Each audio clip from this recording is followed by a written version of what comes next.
So, ons is besig met 'n kosbare reeks en ons gaan net gaan soos Here ons lei, waarlik vry, leef in goddelike vryheid. Verlede week se tema was dan waarlik vry of nie. Of nie. Jy sien, ek en jy moet verstaan vanmôre dat God het gekom en hy wil hê ek en jy moet in vryheid lewe. En vanmôre wil ek daarby inhaak met die tema waarlik vry, maak los wat jou vashou. Maak los wat jou vashou. En ek wil jy moet verstaan vanmôre, jy het die mandaat om dit los te maak. Ons het verlede week gehoor, it's God's desire for his people to live in freedom. Dis God se begeerte dat ek en jy vryheid sal lewe. Nie net vryheid van sonde nie, but also freedom from fear, from condemnation, from bondage, and anything that hinders a full relationship with him. It's God's desire for me, in you, to live in freedom. En vanmôre is daar dalk iets wat my en jou weerhou om by dit uit te kom. Vir dit waarvoor God my en jou geroep het, waarvoor ons gemaak is. Vanmôre voel jy dalk daar's iets wat my en jou terughou om by die ware karakter of 'n lewe in Christus uit te kom. Dit waarvan die Bybel sê, ek en jy gered is, waarvoor ons gered is. Daar's dalk iets wat my en jou weerhou daarvan om by daardie lewe in oorvloed uit te kom. Dit wat die Bybel van praat. En vanmôre moet ek en jy verstaan weer eens, dis my en jou keuse, gaan ek en jy dit langer toelaat in ons lewe, of gaan ek en jy die mandaat, jy sal onthou so 'n paar weke terug het ek bedien rondom wat 'n mandaat is, met ander woord die reg wat jy het om te sê, nie meer in my lewe nie. Nie meer gaan ek hierdie strongholds, hierdie dinge wat my vashou in my lewe plek gee nie. Hoekom? Want die Bybel sê in Galasiërs 5 vers 1, Christus het ons vrygemaak. Staan dan vas in die vryheid waarmee jy vrygemaak is. Die Engelse Bybel sê, it was for freedom that we have been set free. Hallo? So met ander woorde, ek wil jy moet verstaan, dit is sodat ek en jy reeds op die aarde 'n lewe kan leef. Nie vry om te gaan doen wat ons wil nie, maar vry van die effek van die sonde. Wil jy moet verstaan vanmôre, en miskien moet ek en jy dit net weer hoor, jy is vrygekoop deur die bloed van die lam. Hy het die volmaakte prys betaal. Sonde heers nie meer my en jou nie. Die effek van die sonde heers nie meer in my en jou lewe nie. Die nagevolge van sonde en verkeerde dinge hoef nie meer in my en jou lewe te heers nie. Wanneer ek en jy die bloed van Christus werklik waar gaan apply, gaan toepas in elke area van my en jou lewe om vry te raak van dit wat my en jou weerhou. Daarom sê Johannes 8:36, as die Seun julle dan vrygemaak het, sal julle waarlik vry wees.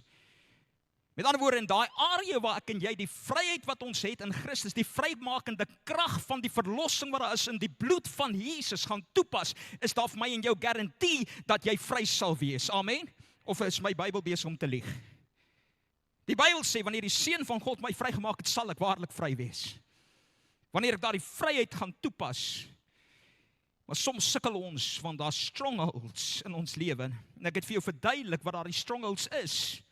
Engelse definisie is those well-defended lie that still rules our lives.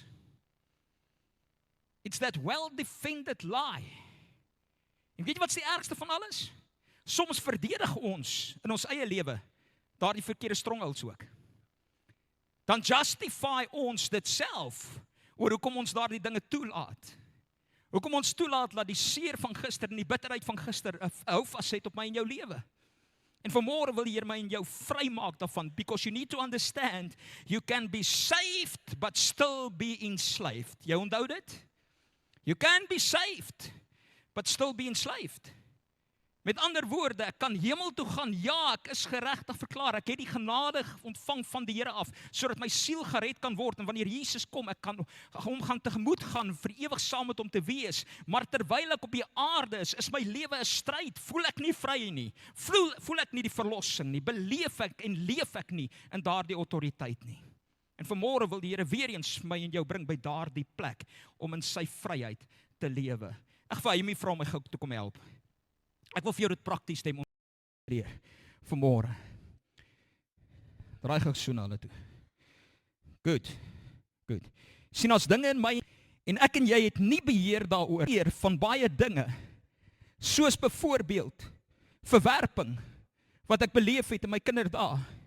Die afwesigheid van 'n man wat nie daar is en gedoen het wat hy veronderstel is om terping wat jy beleef het. Ek het Woensdagoggend by die manne gedeel met 'n houvas in my eie lewe gehad en ek wil jy moet verstaan vanmôre, sonder dat jy dit weet, is dit 'n stronghold wat jou vashou en jou weerhou daarvan om werklik waar te lewe. En jy kan maar Bybel ving so hard as wat jy wil, as jy nie die krag gaan vas hê in jou lewe. Wat is die effek daarvan? Na ruk sit ons met, ek moet nou nie raaksteek hierson nie. Na ruk sit ons met hierdie swak selfbeeld.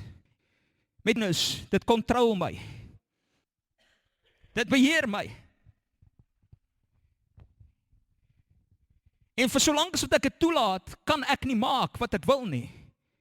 Piet, kom help my gou.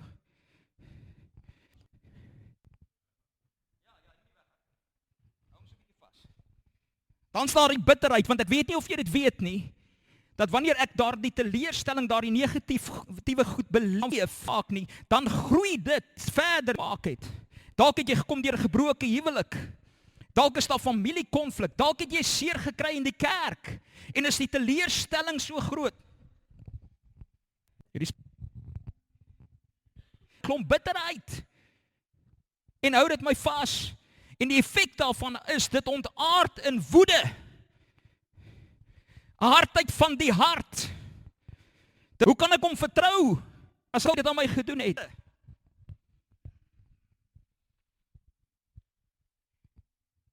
Wat van daardie skuldgevoel oor dinge wat ek gedoen het? Wat ek myself nog nie van vrygemaak het nie. Dalk is daar vorige sondes, dalk is daar daai mislukkings, dalk is daar daai foute as 'n ouer wat ek gemaak het. In my lewe het ek gedink, ek is hierdie great ou, konflik hanteer het met Anel, want ek het nooit geskree op haar nie, ek het nooit geskel nie, ek het haar nie mishandel nie, en al wat ek gedoen het is stilstype gekry vir 3-4 dae, en nie met haar gepraat nie. Jy sien, ek het dit Woensdagoggend vir hulle gesê, ek het groot geword in die, en dan was dit vinnig vir my vertel, ja, solank ons nie optree soos die sondige mense langs aan nie, wat Vrydag aande mekaar gegooid met die potte in pan en geskree en skel het nie, dan is ons okay. Want weet jy wat, ons is ten minste kerk. En mense doen dit nie agter die manier hoe ek my vrou behandel het, was nie God se plan nie. Weet jy wat se realiteit? Toe my seun 10 jaar oud is, toe hanteer hy sy ma presies, soos dit is, sy praat met hom oor iets, sy pa, talk to the hand, the face is busy. En daai dag besef ek, weet jy wat, ek kan eers met my kind raas nie, want dis nie hy nie, dis ek. Dis ek wat dit aan hom doen. Beeld voorgehou het. Ten seer en hom iets geleer het wat hy nie moet wees nie. Benny, kom help my. Wie daai dag moes ek vir hom sê, met jou raas nie. Want dit wat jy doen is nie reg nie en dit stop vandag. Maar dis nie jy nie, dis ek.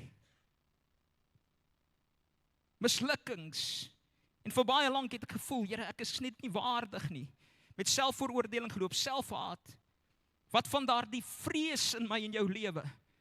Weet jy of jy dit weet nie, vrees is verkeerde, is negatiewe geloof. Marcel, please kom help my. Vrees is negatiewe geloof. Ek kan hulle nie vertrou nie, want weet jy wat, die teleurstelling was so groot. Nou gebeur dit weer. Ek sien nie kans vir daardie seer nie.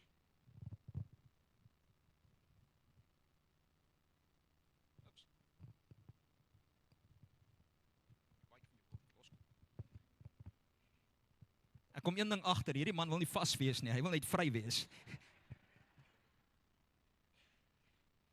Wat van al die leuns wat ek en jy glo, die strongholds? Dinge sal nooit verander nie. Ek sal nooit genees nie. Wat van daardie onvergifnis teenoor ander? Wat van daardie onvergifnis teenoor God? En so gaan die lysie aan. Wat van daardie onvergifnis teenoor myself? En die vraag vanmôre is, hierdie persoon wat lyk soos hierdie, hoe vry is hy om te beweeg? Jaime, ek wil jy moet gaan in die rigting wat jy wil gaan. Is dit gemaklik? Hoekom nie? Want ek word vasgehou deur wat? Alles wat my terughou. Alles wat my terughou, wat agter my is. En die realiteit van dit alles is, ek en jy kom en ja, ons glo dit wat Paulus sê, ek vergeet die dinge wat agter my is en ek strek my uit na die dinge wat voor is. Ek kyk nie meer terug nie, ek wil vorentoe beweeg, maar weet jy wat, ek sukkel, ek kan nie, want iets hou my vas. Ek weet, God het vir my lewe in oorvloed voor, maar iets keer my. Iets hou my vas om daarby uit te kom. Then I'm being enslaved by things from the past, sondes, die gedagtes wat teen godsdienst en die dinge van die verlede. En ek wil jy moet verstaan vanmôre, al hierdie goed is eintlik weens die feit dat ek nie bereid is om te vergewe nie, om te laat gaan nie. Sien, as hoofsaaklik 4 redes hoekom ek in jy vasgevang sit. Dalk is dit omdat ek self nog nie die vergifnis van Christus ten volle in my lewe toegepas het nie. Ek het verlede week vir jou uitgelig. Die Bybel sê dat Jesus kom en hy vat my in jou sondes en hy gooi dit in die diepste van die see en hy dink nooit weer daaraan nie. En ek en jy kan nie kom by die plek om onsself vry te maak van die foute en die teleurstellings in ons eie lewe nie. Om die waarheid te sê, het sielkunde dit bewys, die een wat die moeilikste is om te vergewe, is die self. Is die self. Maar ek wil jy moet verstaan vanmôre, daar kan nie vir my en jou vrymaking wees, voor ek en jy nie gaan kom by daai plek, om onsself vry te maak nie. Jy sien, ek wil jy moet verstaan, ons probeer met dit wat ons terughou, ons probeer met die lewe deel op 'n menslike manier, maar die Bybel sê, die wapens van ons stryd is nie vleeslik nie, maar is kragtig in die Here, om hierdie strongholds, hierdie skanse af te breek. En wat is daar die wapens wat hy gebruik? Ek gaan vasgevang bly, totdat ek gaan kom by 'n plek, wat ek die krag daarvan gaan afsny. En die enigste manier wat ek aan die krag gaan afsny, is deur die vergifnis, wat ek gaan toepas, die bloed van die lam, wat my vrygemaak het. En die waarheid bly staan is, ek dra dalk nog steeds die letsels van die verlede, maar dit het nie meer 'n hou vas in my nie. Ek is vry in die Here om te kan leef. Baie dankie julle. Dankie Amy. Ek gaan nou eers so los dat ek dit kan onthou. You see, you need to understand, many times we want to deal with the past on our way, op 'n menslike manier, maar die menslike manier lei tot die verderf. God se manier lei tot en lewe in oorvloed lê. So jy moet verstaan, die enigste ding wat staan tussen jou en om waarlik vry te wees, is die keuse om te laat gaan. Die keuse om vry te maak. Jy sien, dis onvergifnis wat lei tot valse identiteit, tot swak self, tot oorgedrewe skuldgevoelens en daardie gevoel van ek verdien die straf. Niks kan ooit vir my uitwerk nie, want weet jy wat? Ek is skuldig, ek verdien dit om die straf te verdien. Want die Bybel sê mos die loon van die sonde is die dood. Amen? Maar weet jy wat die Bybel sê? Hy het die volle straf op hom geneem. Hy wat geen sonde gehad nie, het sondig geword vir ons, sê hy. Hy het die straf op hom geneem, sodat ek en jy kan word die geregtigheid van God. Dit is daar die onvergifnis wat lei tot aggressie, tot veglustigheid, tot blamering van anders, tot bitterheid, woede, toorn, geskreeu, laster, boosheid. Ek weet nie of jy dit weet nie. Daar's 'n negatiewe progressie. Ek het vir die manne woensdagoggend so bladsy uitgedeel om dit vir jou te kan wys.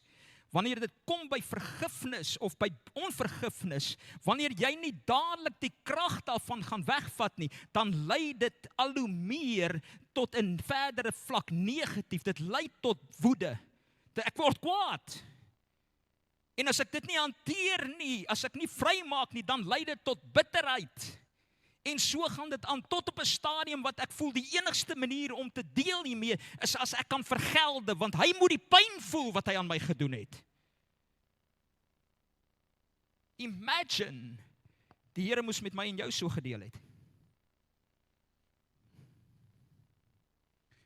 Julle, ek wonder, as ek en jy 'n lysie vanmôre sou gevat het, jy weet hoe hulle altyd in die movies maak en hulle tel die dae met hierdie streepietjies, hulle tel mos 1, 2, 3, 4 en trek hulle streepie deur, dan sit 5 dae.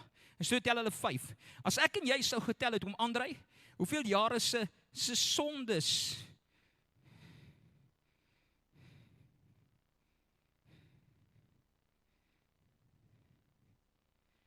hoeveel bladsye sou jy volgemaak het?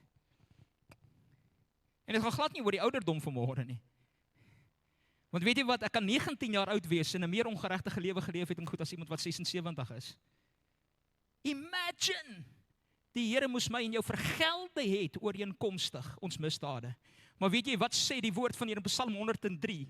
Hy sê, ek loof die Here, o my siel en alles wat in my is, en loof sy naam, vergeet geen een van sy weldade nie. Dis hy wat al my krankhede genees, dis hy wat my red van die verderf, dis hy wat my vry maak van alle ongeregtigheid, en hy gooi dit in die diepste van die see, so ver as die ooste verwyder is van die weste, en hy dink nooit weer daaraan nie. Ek loof die Here, want hy vergeld my nie ooreenkomstig my misdade nie.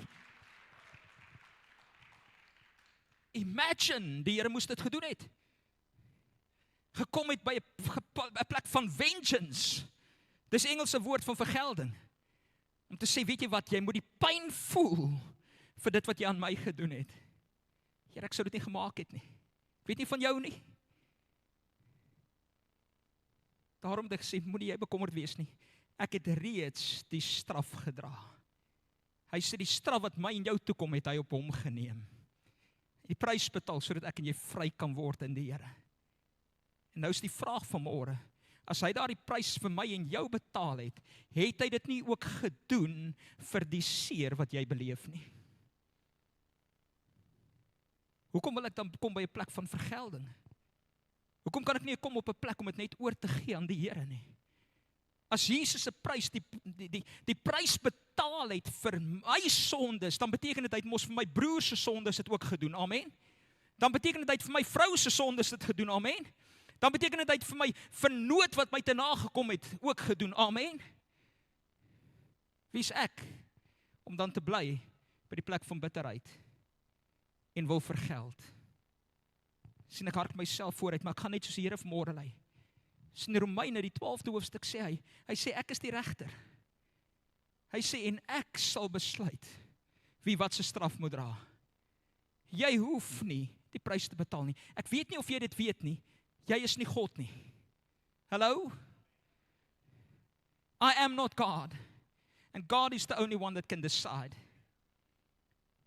Ek wil jy moet verstaan vanmôre, dit beteken nie God stem saam met die seer en die bid wat jy beleef het nie. Dit beteken nie God gee sy stamp of approval daarop vanmôre nie. Dit beteken net vanmôre, hy sal vergelde aan elkeen dit ooreenkomstig sy misdade. Dis wat die Bybel sê. En ek en jy wat ons sondes bely het voor die in Jesus Christus se verlossing aangeneem het, dank die Here, die loon van die sonde is weggevat. Die straf is weggevat. En ek en jy het vanmôre die ewige lewe. Ons het vergifnis, maar die een wat dit nie gevind het in die Here nie, hy sal sy straf dra. Wie's ek en jy om hom te wil vergelde? Weet nie of jy dit weet nie. Maar dit maak my jou nie vry van die bitterheid en die seer en die hou vas as ek en jy probeer op 'n menslike manier ontslaa raak van dit nie. Kom aan. Want die hou vas is steeds daar. Dis soos 'n power supply wat ingeplak is by 'n rekenaar. En solank as wat die kragsource daar is vir die rekenaar, gaan hy operate, want hy kry sy voeding nog steeds. Maar wanneer ek en jy gekom het, en ons het deur vergifnis daar die power supply sommer gaan afsny, nie net uitgeplak nie, hom sommer gaan afsny, dan verloor die gebeurtenis sy houvas in my en jou lewe, en verloor hy sy krag. Ja, ons dra nog steeds die letsels, maar dit control my en jou nie meer nie. Dis God se wapen. Dis God se manier om aan jou vry te maak. Die vraag is, wil ek en jy dit toepas? Hoor wat sê in Efesiërs 4:31. Ek dink hulle weet lankal nie meer welke is nie, maar I don't care. Efesiërs 4:31. Hy sê alle bitterheid en alle woede en toorn en geskreeu en laster moet van julle verwyder word, saam met alle boosheid. Maar wees vriendelik en vol ontferming teenoor mekaar. Hier is die realiteit. Ons lees baie keer wat die Bybel sê ons moet doen in terme van daardie goed van wees vriendelik. Ek moet liefde hê. Iemand het my te nagekom en ek het nog nie daardie houvas afgesny nie. Maar ek gaan net vriendelik wees. Hallo broer. Maar tussentyd is my hart gevul met boosheid, met woede. En na ruk, voor ek my kan kry, is dit al waaroor ek begin praat. En ek weet nie of jy dit weet nie, laster beteken eintlik om kwaad te gaan praat van iemand anders, met die doel dat ander mense hom sal sien uit die oë van die pyn wat ek beleef van daardie persoon. Dan begin ek laster, want ek wil hê, hy moet suffer. Wat sê die Bybel? Alle bitterheid en woede en toorn, geskreeu en lastering moet van julle verwyder word, saam met alle boosheid. Maar wees vriendelik en vol ontferming teenoor mekaar. Vergeef mekaar, soos God ook in Christus julle vergeef het. Die enigste manier vir my en jou om vry te raak van daardie woede en daardie bitterheid is vergifnis. Kom aan. Soos Christus. Met ander woorde, hier is 'n kwaliteit van vergifnis wat hy define hierso. Nie vergifnis met voorwaardes nie. Ek het nou vir jou verwys na die skrif in Jesaja wat sê, al was jou sonde soos skarlaken, kom na my toe, net soos wat jy is, as jy genoeg kerk toe gaan. Moenie nou wegbly van die kerk af en word net so gesê nie, nee, glad nie. Dis nie wat ek sê nie. Al wat ek probeer sê is, as jy dink kerk toe gaan jou justify, maak jy 'n fout. As jy dit doen, nee, die Here het nie voorwaardes nie. Hy sê, weet jy wat, die genade, die reddende genade van die Here het my vrygemaak. Wat beteken dit? Hy sê, dis genade wat ek nie verdien nie, omdat hy my lief het. Ek verdien die straf, maar hy het aan my genade gegee. Die Engels praat van mercy and grace. En dis my treffend daardie woorde, want die woord mercy beteken, wanneer iemand sê, have mercy on me, dit is soos 'n kind wat by jou kom en sê, ek verdien die straf, maar hê genade asseblief. Ek dink altyd aan my seun, wanneer ek hieroor praat. Hy was vreeslik eerlik nog sy hele lewe deur, openlik. En eendag toe kom hy by die huis en hy roep my, en hy sê vir my, pa, kom ek jou iets wys. Hy seker so 4 jaar oud. En ons is daar so in die huis in die woonstel in goed, en hy's baie trots op homself. Toe het hy 'n kloupkophamer in die hande gekry, en hy het die TV-skreen gaan slat met daai kloupkophamer.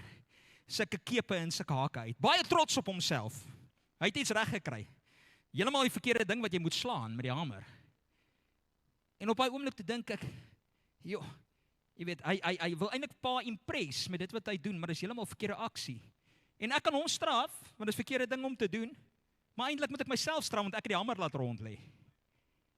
Op 'n slag daarna is hy en sy sussie aan mekaar, sussie is so 'n paar jaar ouer as hy, en jy weet maar, gaan dit in 'n huis met boeties en sissies wat kragte meet, en trust me, ons was 6 in die huis gewees, en ons het geweet hoe mekaar te panel beat, en as gevolg van dit het ek dit nie daarvan gehou nie, en op 'n stadium dan sussie altyd in trane wat ons moet keer, en sussie is ouer as hy, sy hom nie seer maak, en ek sê vir hom die dag, ek sê, Boeta, jy my nou mooi verstaan, jy verstaan wat is reg en verkeerd, as jy jou sussie gaan seer maak, en ek moet elke slag keer dat sy jou nie gaan seer maak, en gaan ek jou voeter, ok?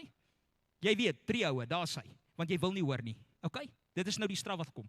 Eendag sal weer 'n commotion in die huis, en hulle staan besig in die kamer, en ek kom ingestap, en hy kyk my so, hy sê, pa, jy moet my vandag slaan, want ek wil nie hoor nie.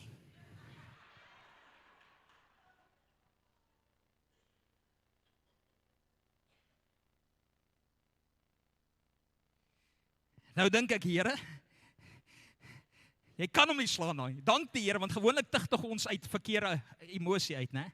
Maar nou besef ek, weet jy wat, die judgment is gevel. Ek sê vir hom, right Pel, jy verstaan, badkamer toe met jou.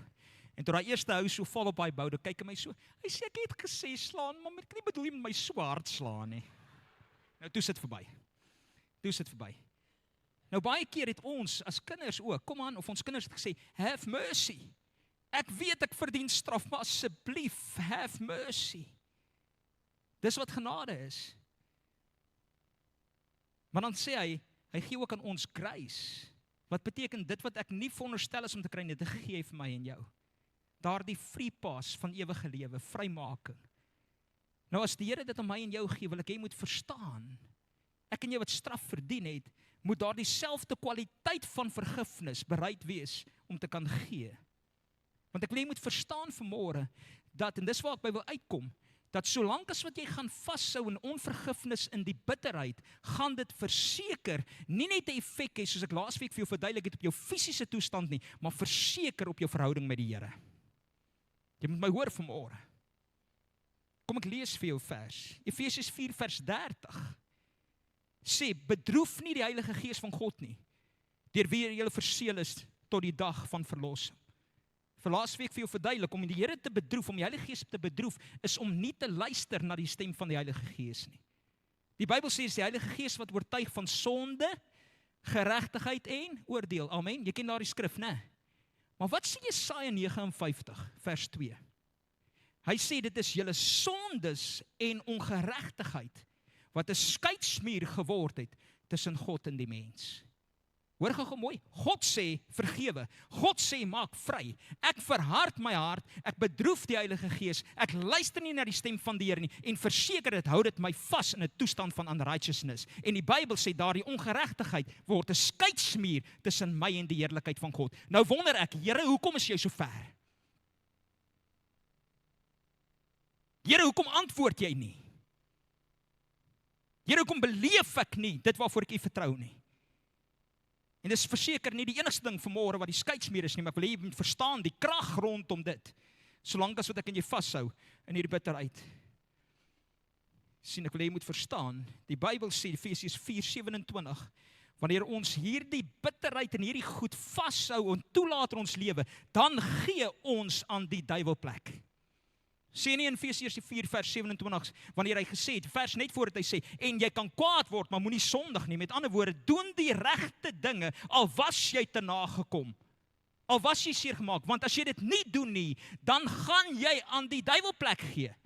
En hallo, ek weet nie of jy verstaan nie, die Bybel sê die dief het gekom net om te slag, te steel en te verwoes.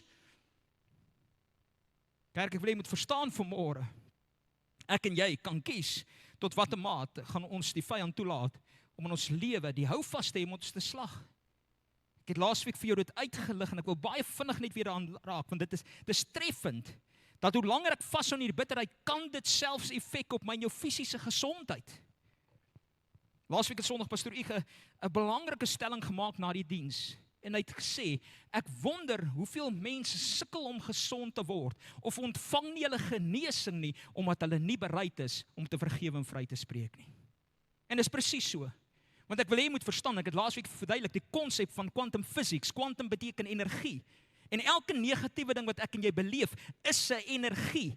Dis 'n negatiewe energie. En my en jou liggaam en brein absorbeer daardie negatiewe energie as negatiewe particles wat 'n invloed het op my en jou lewe. My onderbewussyn wil dit nie hê nie en hy sien dit as 'n virus. Nou begin my immuniteitstelsel aan weerstand bied teen daardie negatiewe virus. Intussen takel dit my immuniteit af en nou kom daar ander siektes en ander virusse wat my aanval en my liggaam is nie meer sterk genoeg om dit te kan weerstaan nie. En ek word net sieker en sieker en sieker.